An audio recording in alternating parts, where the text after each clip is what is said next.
normally would just speak, but I tend to, when I speak from the heart, just go off track. So I wrote something.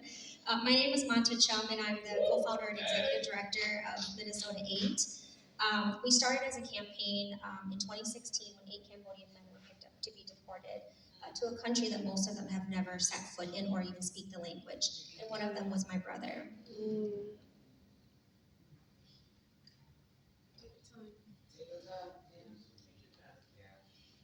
I know we came here to talk about racial justice and our First Amendment rights, and that's what came about from the Release Minnesota 8 campaign.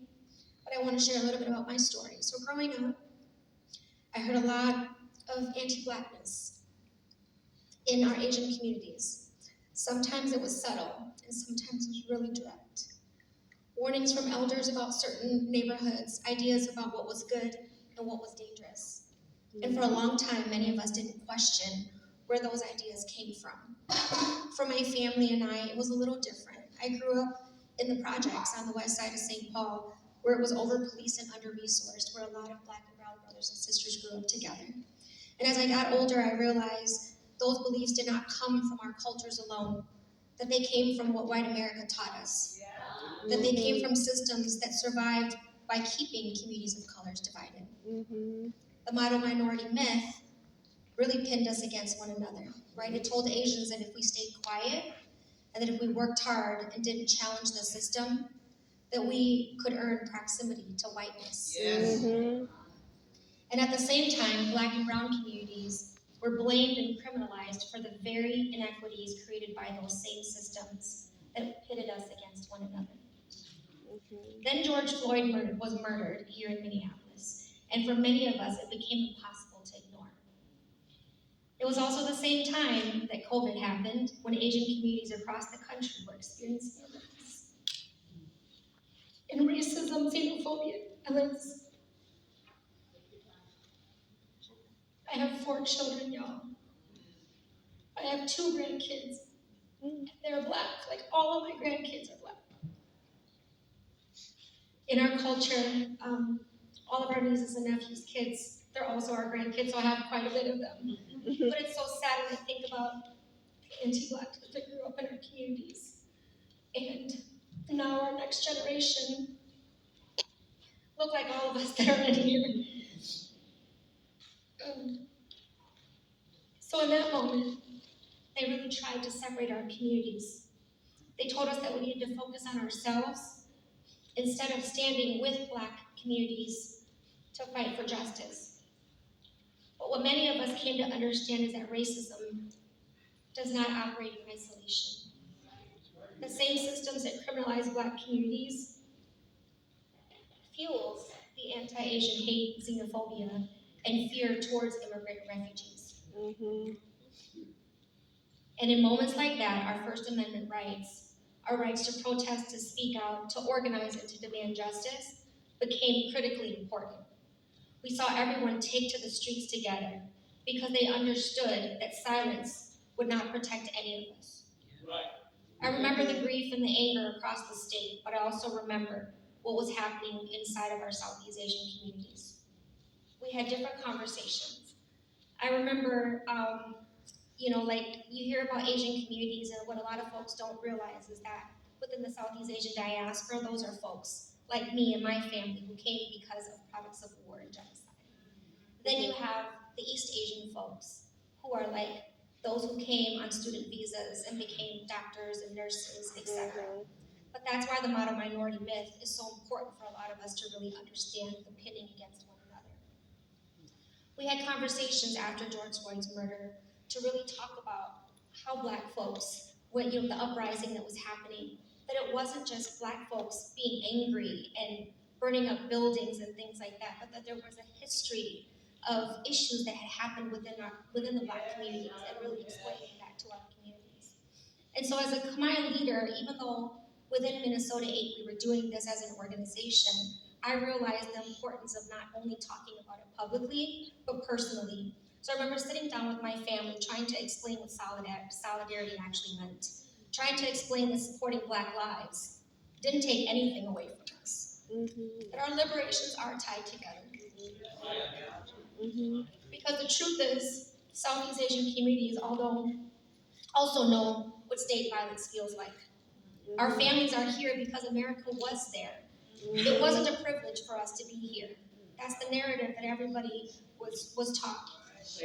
And so we came as refugees after war, displacement, and genocide. And at that time in the early 80s, you think about the war on drugs, the gang task force, all of these things that then my brother broke a window. He broke a window, and then he ended up facing deportation. And that's because they labeled him a gang member, and he had a piece of like he had a little bit of weed in his car, so then they tacked that on him, and then in 2016, decades later, he was facing deportation. And today, many of us in our families live in that fear of detention and deportation, and that's why Minnesota Aid exists. And so I couldn't stop fighting after our campaign ended, organizing against deportation, supporting impacted families, and fighting systems that criminalize our communities instead of investing in them. We made systemic change when Ramsey County, that's the only county attorney's office to this day, hired an immigration attorney to work in their office to help mitigate collateral consequences so that this doesn't happen. Joy! Joy! So being here in a church as a woman of Christ, I remember thinking about the verse Genesis 50:20. Oftentimes people think about like John 3:16 or Jeremiah 29:11. But Genesis 50:20 says, even though you intended to harm me, God intended for good. So I think about that for Minnesota Aid, and I think about it after the murder of George Floyd. What I think about now is that even 10 years later, things like Operation Metro Surge is not anything new for our communities. I think about how these systems continue to target Black, brown, immigrant, and refugee communities under the language of public safety. We know how policing, surveillance, incarceration, and deportation become connected tools of the same system, and that is why we can't afford to be divided. Having numerous conversations within my community of how Black organizers and Black freedom movements paved the way for so many rights all communities of color benefit from today. The civil rights movement did not just impact Black Americans, it changed this country in ways that opened doors for immigrant families like mine. Because people marched, organized, and sacrificed because Black communities fought for justice, many of our families were able to build lives here in America. So when I think about solidarity, I think about history. I got to take a trip to Selma earlier this year, and I think about how civil rights movement connects to the immigrant rights movement. I think about how every movement for justice leaves behind a path for someone else to walk through. And I was there with my 16-year-old son. And it was just something I'm still processing. It's crazy, it's 3 months ago, but I'm still processing it. I think about that true pilgrimage, right, to bring my son there with me, and he'd been walking the streets protesting with me since he was 6 years old. And I think about how dangerous it is when we let these systems continue to pin us against one another, convincing Asian communities that we gain safety by distancing ourselves from Black communities, or convincing immigrants that deportations and policing are separate issues. They're not. They're the same. So George's Floyd murder was tragic, but again, it brings me back to Genesis 50:20. I saw how Southeast Asian youth, having had hard conversations with their parents, I saw communities unlearning anti-Blackness in real time. I saw people choosing solidarity instead of silence, not because it was easy, but because they understood something deeper. None of us are truly free, while another community is fighting to be seen as fully human. Amen. And that is the work we still have to do, to keep building across communities, to fight deportation and criminalization together, to reject the myth that we must compete for dignity or protection, and to understand that the same systems harming Black communities are the very same systems that are targeting immigrants and refugees.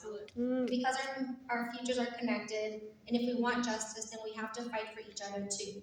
And I want you all to remember that what we are seeing now with the immigrant rights movement, it is a continuation of the civil rights movement. Thank you. Yeah.